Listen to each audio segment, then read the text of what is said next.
তপন আর তপনের এক টুনি ছিল। তপন খুব অসহায় ব্যক্তি, তার পরিবারে খুবই খরচ, আর তপন তাদের খরচ মেটাতে অক্ষম। তপন তার দুঃখের কথা তার বন্ধু টুনিকে বলছে।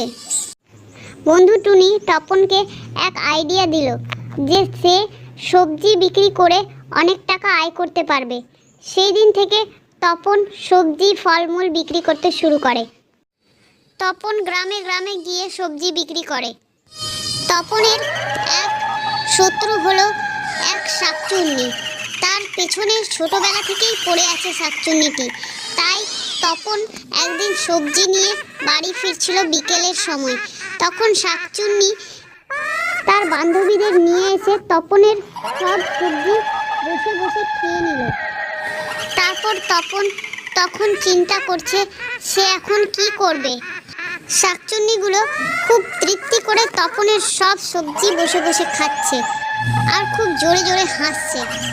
এইসব দেখতে দেখতে তপনের খুব রাগ হয়, আর দূরে গিয়ে তপন দুঃখ প্রকাশ করে। তার টুনি পাখিটি বলে, থাক আর কি করবি। মন খারাপ করে তপন আবার নতুন কোনো ব্যবসা শুরু করবে। তখনই টুনি পাখিটি উধাও হয়ে যায়, আর এক ভয়ানক দোলনাতে এক শাকচুন্নি ঝুলতে ঝুলতে আসে। তারপর কিছুক্ষণের মধ্যে শাকচুন্নিটি তপনকে খেয়ে ফেলে। টুনি পাখিটি খুব কান্নাকাটি করে, শাকচুন্নিকে বলে, এই শাকচুন্নি, তুমি তপনের প্রাণ ফিরিয়ে দাও। তারপর শাকচুন্নিটি কোনো কথা না শুনে সেইখান থেকে চলে যায়। টুনি পাখি কাঁদতে কাঁদতে একদম বলতে থাকে যে তপন এর প্রাণ কিভাবে ফিরিয়ে আনবে তা নিয়ে এক নাগিনের সাথে আলোচনা করে। তারপর নাগিন নানা রকম জাদু করে শাকচুন্নির কাছ থেকে তপনের প্রাণ ফিরিয়ে নিয়ে আসে। তখন টুনি পাখিটি নাগিনকে অনেক ধন্যবাদ জানায়। তারপর নাগিন সেখান থেকে চলে যায়।